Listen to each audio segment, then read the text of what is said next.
Don't you wish you could actually write a letter telling the director of the ATF how crazy all this nonsense with the pistol brace rule is, give it to your congressperson, and have that congressperson give it directly into the hands of the ATF director? Well, for most of us, that's maybe fun to think about, but that's never going to happen. But most of us are not Polk County Sheriff Brent Waak, who I had the opportunity to sit down with originally as he wrote his letter and handed it off. Check out that interview linked in the description box below. And then also came in because the ATF gave him a written response, and you're not going to believe what they said. So guys, let's get into it.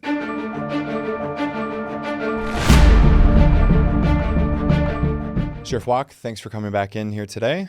It's great to be back. So we're going to roll a clip in a second of you reading the letter that you sent to the ATF director. And as we understand it, you gave it to your congressperson who put it directly into the director's hands. Is that right? Right. And they gave a written reply, of course, not to you, but referencing you as a constituent back to your congressperson. And that letter is a little more than a month old at this point, at least at time of filming. But this has some pretty interesting stuff in it. And both you and I was excited when you gave me the call and said, hey, they actually responded. And you're not going to believe what it is. Check your email. And I read that and I'm just, holy smokes. So let's start off by rolling the video of you reading your very first letter to the ATF.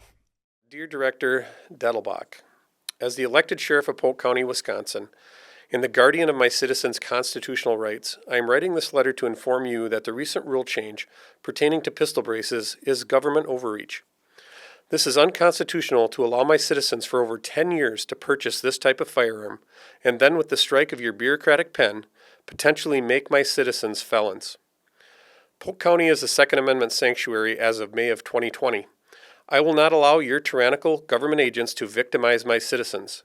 I stand ready to defend the rights of honest, law-abiding residents here in Polk County. I will take no enforcement action on this rule change or allow any federal agent to take action against my citizens. I strongly recommend you cancel this recent rule change, as this is a clear violation of the Constitution. You are in violation of your oath of office, and now we the people lose all trust and faith in your ability to do your job. And then you got the written response. When you got it, what did you think?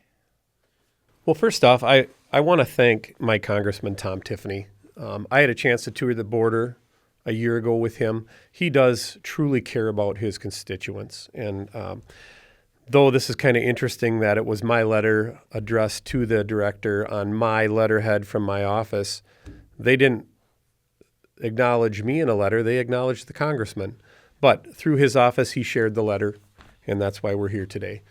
So yeah, it's extremely troubling to have them claim they're upholding the Constitution. And that's what they did in here. You know, they basically said, and the letter's too long to read. It's 3 pages. Is it okay if we link it? Absolutely. And it really is 3 pages of garbage. Right. It's a polished...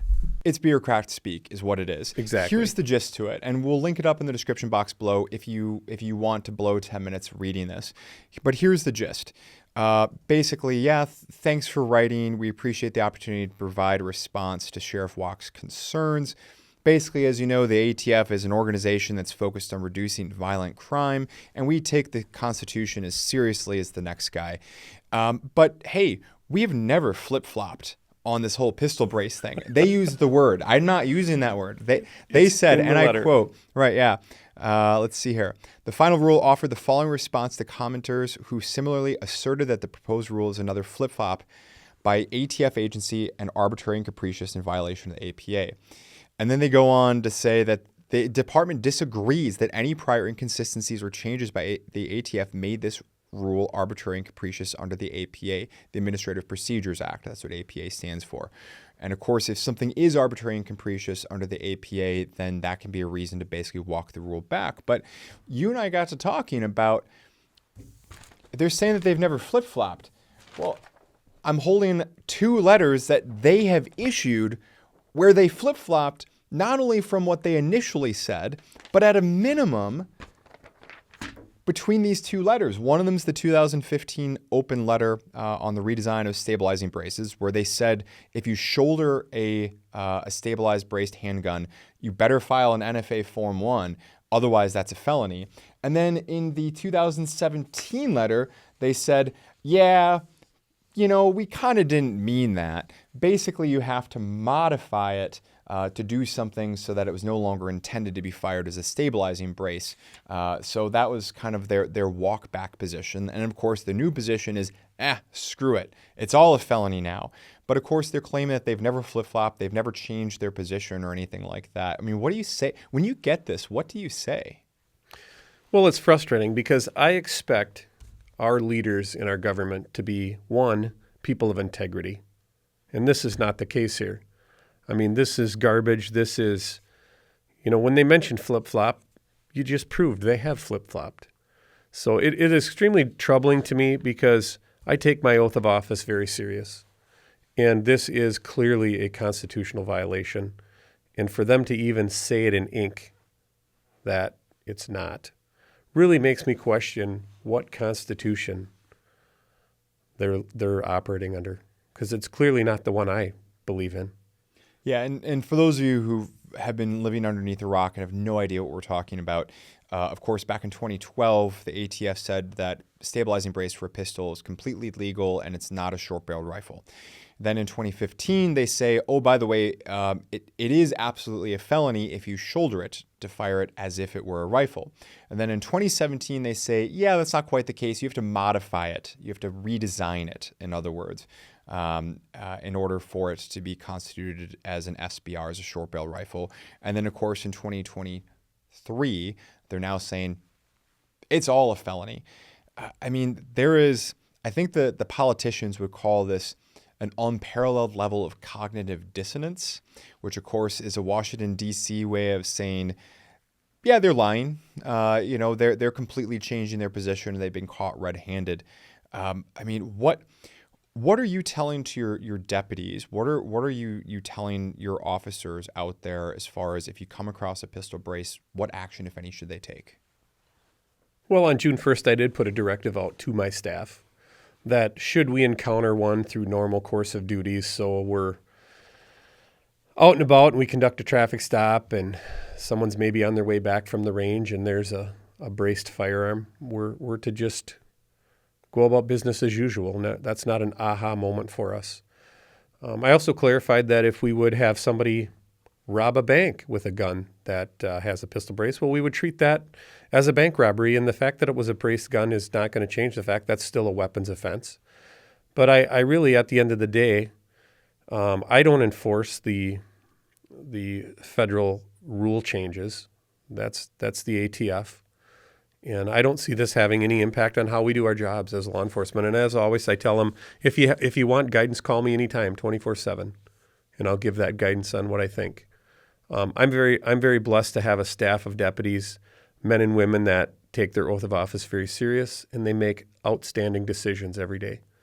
And I'm confident that my directive is pretty straightforward. That should we have a person call in and say, I just saw somebody at the range and it looked like they had a pistol brace on their gun. Well, it's not for us to go stick our nose into that when maybe that person did comply with this process and has registered as an NFA weapon. We're not going to dig into it. We're going to go about our jobs as we always have. We're going to focus on things that really have impacted our community, such as substance abuse issues. Guys, thanks for sticking around this long in the video. If you're enjoying this, then please show your support for Sheriff Waak by clicking like. It tells him that he's doing a great job and you want to see more sheriffs like this get involved. And also tells the YouTube algorithm gods that, hey, more people should be seeing this kind of content. Of course, all the YouTube things, be sure to comment below what you think about this. Where do you think this is going? How good of a job do you think Sheriff Waak is doing? Of course, look forward to reading all those comments. Don't forget to click subscribe to make sure you don't miss any of our future content. And now back to the show. So you're obviously connected to law enforcement, not only here in the state of Wisconsin, and of course you're a border county with Minnesota, so presumably law enforcement over there as well, but you're part of a broader conversation, as are, I imagine, to some degree or another, all chiefs, all sheriffs, and so on, nationally with law enforcement. What, if anything, have you been hearing is the response coming out of the ranks of law enforcement. I don't mean the bureaucrats who put on a badge, but I mean just the men and women who go out every day, who are trying to protect and serve. What do they think about this?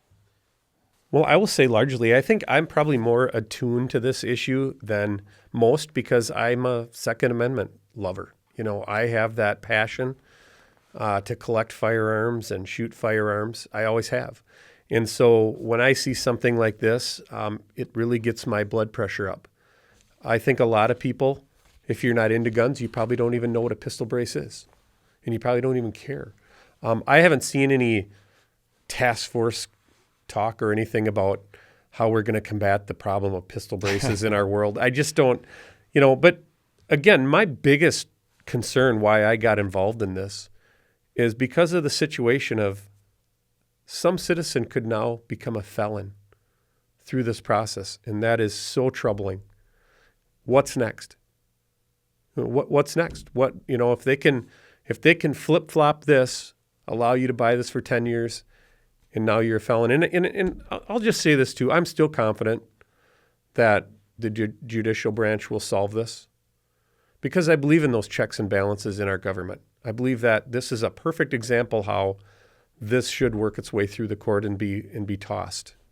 Just my opinion, it should be tossed out of court for several things we've already hashed over. So I'm confident that we'll eventually see some clarifying issues on this. And in the meantime, we're not going to take any action on this. And we're going to go about our jobs like we have prior to June 1st.